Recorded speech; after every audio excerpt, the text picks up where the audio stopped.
intake manifold. Make sure it's clean, ready to install. Brand new gasket. Clean all these ports here. There's a lot of carbon inside here.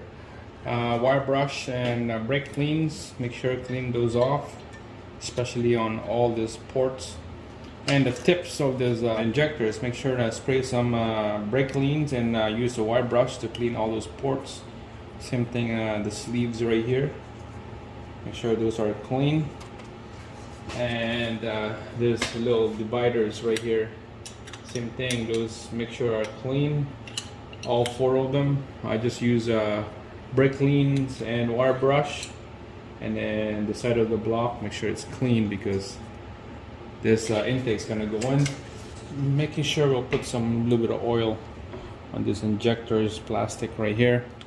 We'll put some oil on there so that it's easy to slide right in.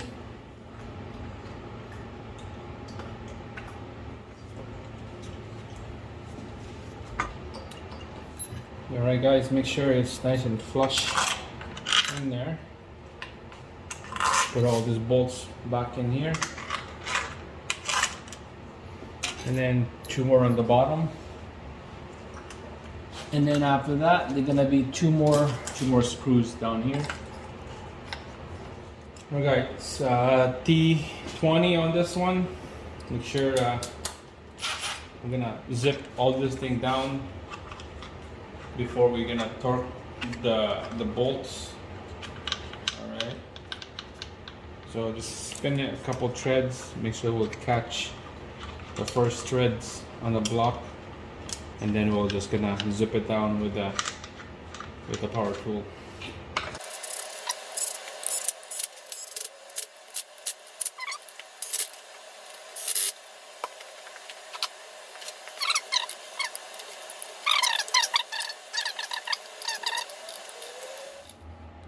Right guys, so all the bolts up here are all tight.